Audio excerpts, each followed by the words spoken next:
Okay, I'm gonna play.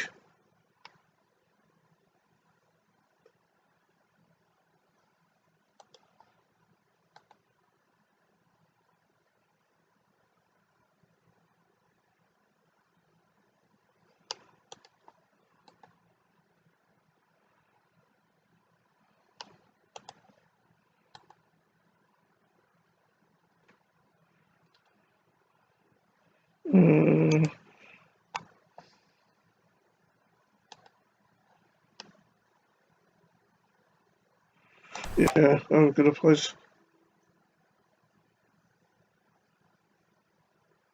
Gonna play Tybost. So I got to level 168. I got to level 168 this time. Which I only got one attempt on and I failed because I kind of wasn't quite prepared for what I had to do in the level and all, but I've fought already this time, and so without further ado, we'll proceed with the objective. My sons and daughters and associates. You get my drift, don't you, Sonny Jim? Okay,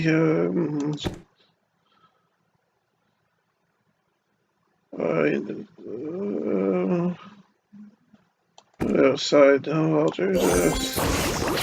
I mean, I only got two of the bowling pins, but it's better than nothing, isn't it?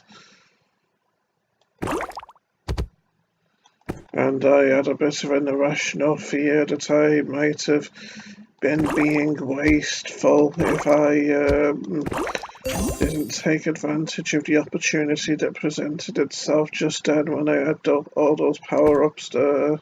I know I'm waffling once more, aren't I? But I can't help it, it's in my nature to witter away like so.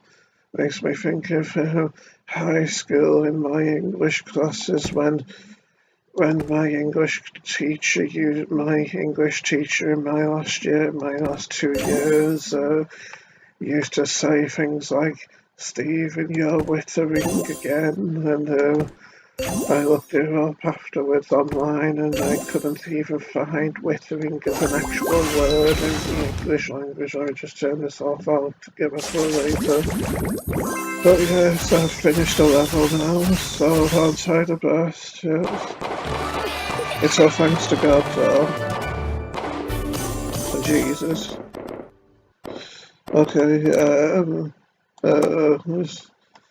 so second, and so now we're on to 169. Yeah. And more bowling pins we've got to get rid of, and there's a lot of them this time, isn't there? I love the satisfying sound of the bowling pins falling when you hit a load of them as well, haven't you? Yes, it's quite satisfying indeed, I think, but then again I just said that, didn't I? So in essence I'm repeating myself mindlessly.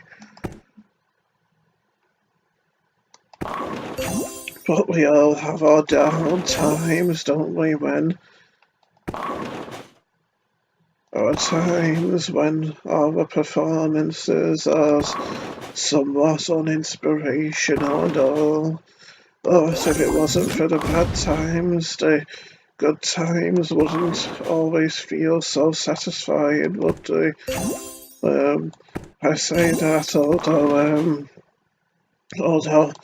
when we all get to heaven, there'll only be good times and things will be great there, so I guess I just kind of slipped up again, didn't I?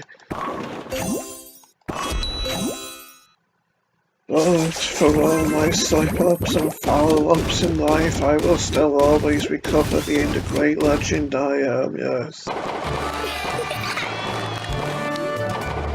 Thanks to God and Jesus, of course, yes. Okay, level 170 now. Where am I here, I wonder? Can't find myself. Oh yeah, seconds, yeah. Okay, we've got to rescue toys, get toys to the bottom, yes. I am starting to enjoy commentating while playing games now. At first, I found it kind of tiring at times having to commentate and my voice, my throat would be aching from talking so much, but now I'm having fun with talking fast and not caring if I make a fool of myself as I play. In fact, I even think it's preferable if I make a fool of myself, you know, for the drama of it and all. Of course, I know there's people out there who'll be thinking I'm foolish for this, but I don't care being the badass that I am. Making good progress now with these bowling pins, aren't we? Wonder if I could get a really good power up here. Guess not. But you can't have your own way every time, can you, Sonny Jim? Only need one bowling pin for each of the boxes now. Oh yeah, but forgot I also need to get the toys to the bottom as well, don't I? So I'm starting to get a bit more desperate now with using that Rubik's Cube just then as opposed to saving it for a grandiose power-up and all. But you can't finish every battle in style, can you? You can't complete every objective in or inspirational circumstances either. Besides, I've got to second with my... I got to second... I got a second with my original performance there, anyway.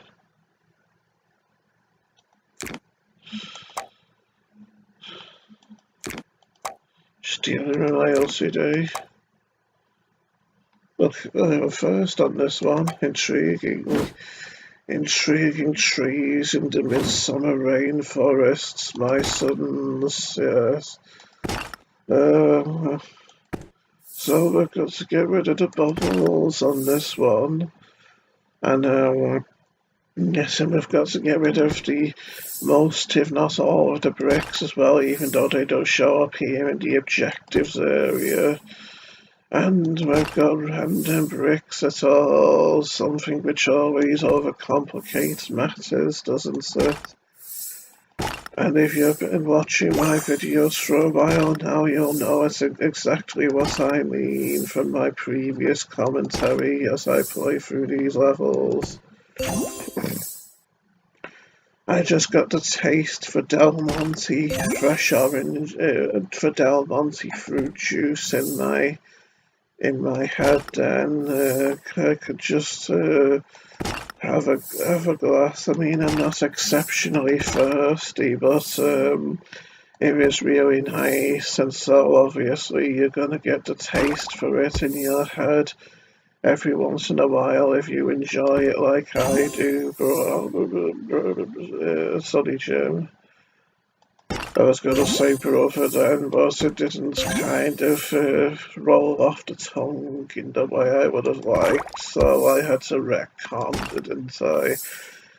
Retcon is another fancy word to use in your everyday speech, isn't it? After all, I am a genius. There's still 2 whole columns of bubbles to get rid of, though. That could potentially pose a challenge. It might not be unchallenging as the Vortigaunt in Half-Life 2 Episode 2 voiced by Tony Todd would say. I don't know if I trust Tony Todd anymore because he was in the Star Trek, and as we all know, Star Trek is a highly liberal and at times atheistic TV series, isn't it? And he was also in, he also portrayed the main character in the Candyman, and I can't remember if the Candyman was by Steve. Oh, it was by Clive Barker. Clive Barker, and I read he's an atheist, so I don't like him anymore either. But then again, when you think of how he's a horror, when you when you think of how he's a horror writer and all, it's obvious that he's got a filthy mind anyway, isn't it? So I guess it's foolish to expect people like that to be good, noble Christians, isn't it? I mean, even Stephen King, he claims to believe in God and all, and yet he has his stories and films and whatnot where devoutly religious people have been made out to be villains and whatnot, and so in a way it's like he's being spineless at times, trying to please the atheist minorities and whatnot. And in my book, they all just need to be ignored and treated like the spoiled children they are in my book. Because they always drag nations down in my book with their whining liberal crybaby rhetoric as to how things should be done and how nations should be governed and whatnot. It's all very irritating in my book. Yeah.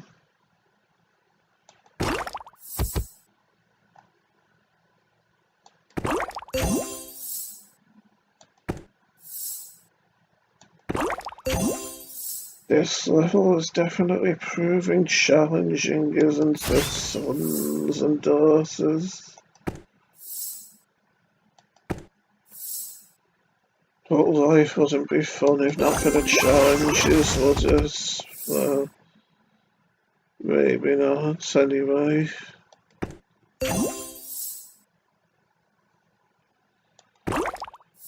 I suppose sometimes challenges might even define us as people, how we react to them, and the adversity that they bring to the table in life.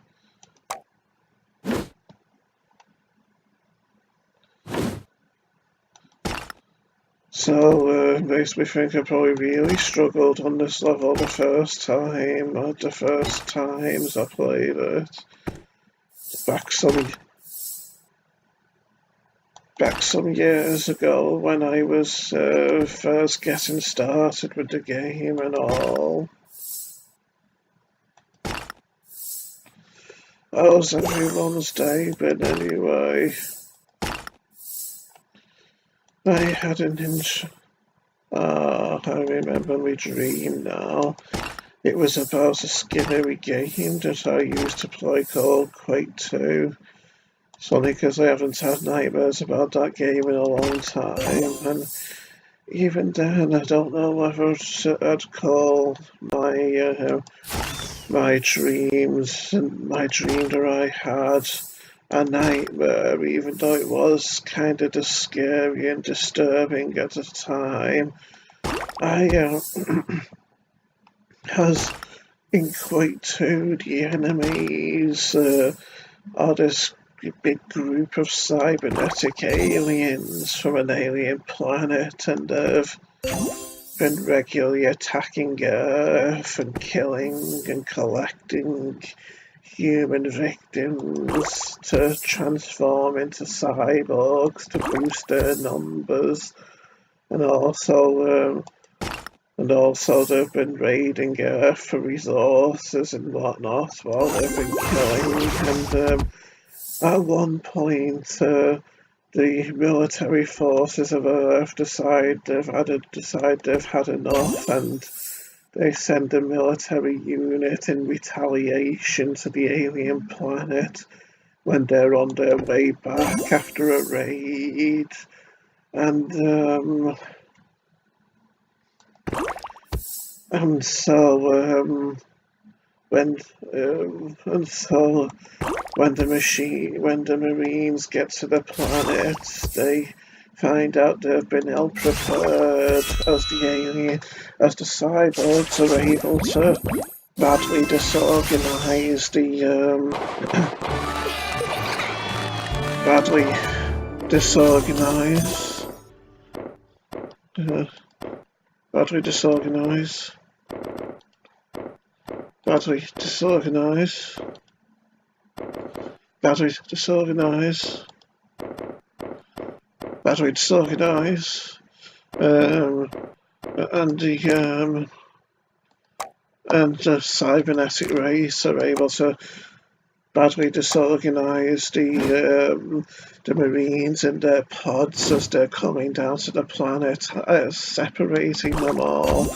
And then you play as one of the Marines, and your goal is to get to where you need to on the planet to assassinate their cybernetic leader, hoping to throw them all into a state of disarray by assassinating their leader. And I always found the game scary, not just because of the place, like with the hostile planet with the red sky and all, but also because there's cybernetic enemies all over the place. Because I've always found cyborgs scary ever since I used to watch Star Trek: The Next Generation with the Borg cyborgs and that. And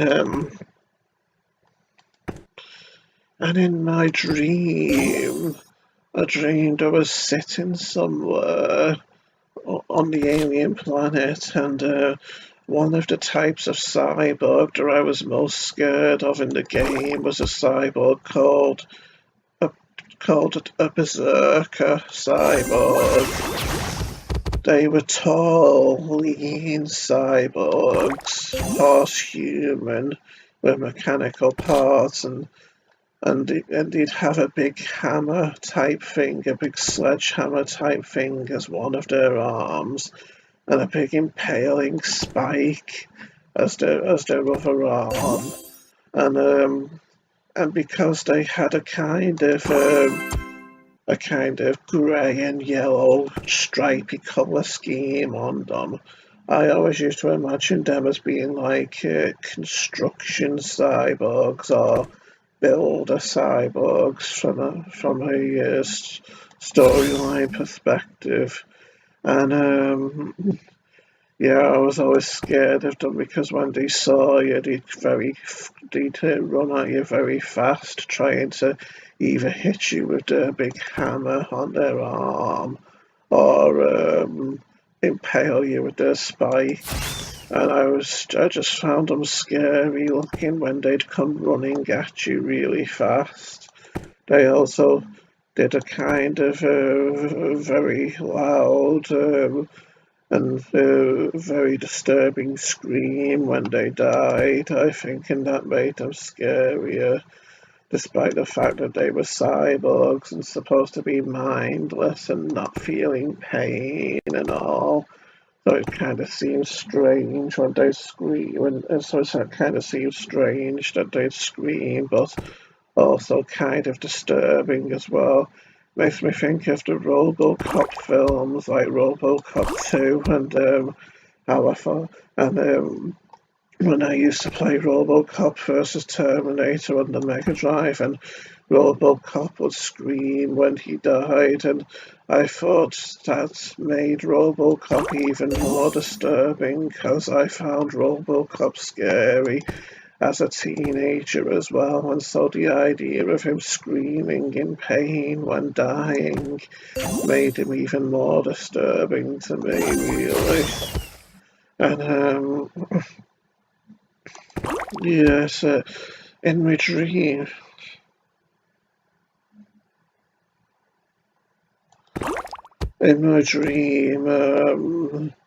I was sitting somewhere, and I think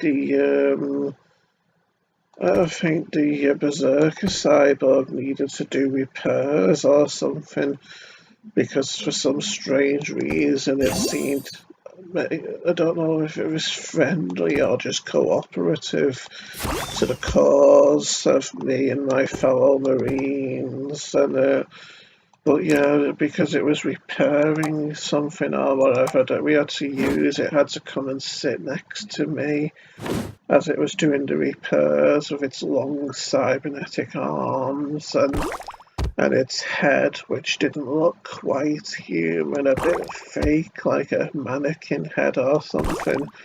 And even though it seemed thoroughly, like it was thoroughly concentrating on the repairs and not really paying me much attention, I still felt scared and uncomfortable to have it sitting next to me each time, and that was what I found scary and disconcerting about the dream.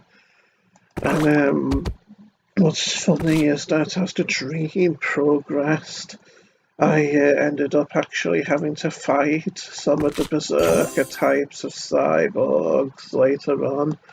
And even though it was shocking when they came running at me and I'd be backing away, trying to figure out how I was going to kill them, it wasn't as disturbing having to fight them as it was having that one so-called friendly berserker next to me doing those repairs earlier on in the dream. So it's strange how dreams can. It's strange how dreams and fear can work, isn't it? I mean, it's strange how being attacked by them wasn't as scary to me as having that cooperative one. Yeah, I guess it's just the way how my mind works so weirdly, maybe. After all, I've always found I tend to be highly different to the norm in many ways in life. Like, for instance, when I've seen people playing Half-Life 2 and whatnot, they've been really scared in the Ravenholm part of the game, which is like an old, ruined mining town which used to be inhabited by people, but because the alien military conglomerate, which has conquered Earth, called the Combine, has cracked down on that particular town full of rebels by attacking it with missile type things containing alien parasitic head crabs. You'll know what head crabs are if you've been watching my Half-Life videos. And yeah, the Combine used the parasites as a way to kind of crack down on the human resistance by intending for the head crabs to attach themselves to members of the resistance's heads and turning them into zombies, causing them to live in a state of constant pain as the head crabs dig into their heads and force them to hunt down and eat their fellow humans in the kind of manner that zombies do. And naturally, that would be a grisly fate for most people, if not all people. And yeah, the Ravenholm town, as a result, is all dark and ruined, full of corpses and zombies, and because lots of people fear zombies, lots of people dread that part of the game, Ravenholm. But when I was first playing Half-Life 2 for the first times, it wasn't Ravenholm that scared me a lot. Instead, I was often more scared leaving Ravenholm because right outside Ravenholm, when you as soon as you leave Ravenholm, you come across this. It's daytime. It's been nighttime the whole time that you've been in Ravenholm, and that's another reason why people find it so scary. Yeah, but once you leave Ravenholm, it's suddenly daytime, and and you get to this train track, this outdoor train track, and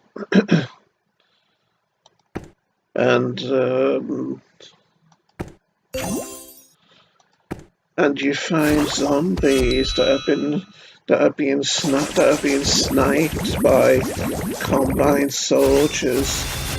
Well, unlike the Metro Cops, which you fight earlier in the game, combined Overwatch soldiers, aren't fully human.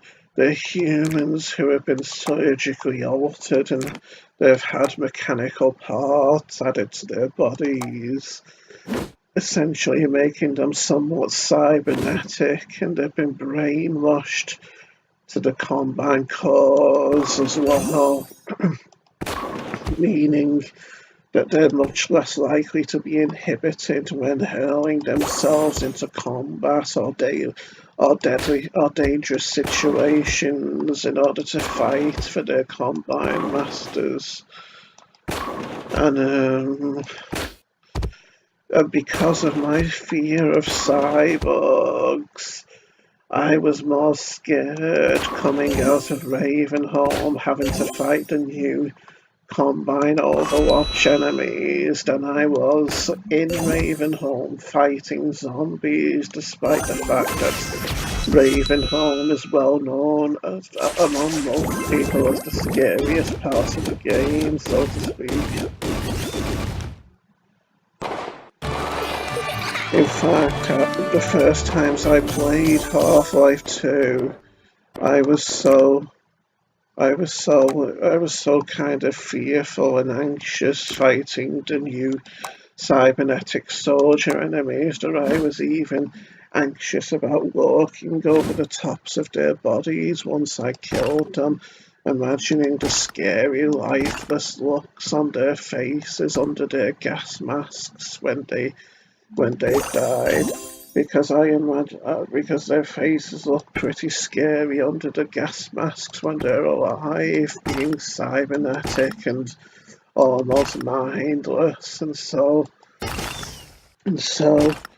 they probably look even scarier, say, with gaping bullet wounds in their heads whilst living their lives as mindless cyborgs will do.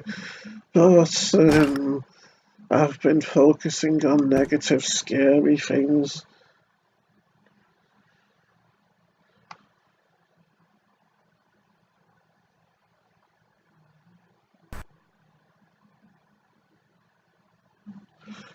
I've been focusing on negative, scary things for long enough, haven't I?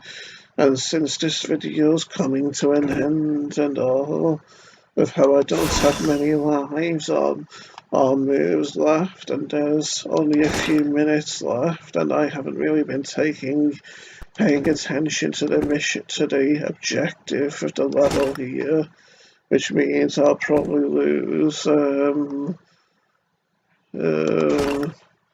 I guess we should try to finish this on a positive note.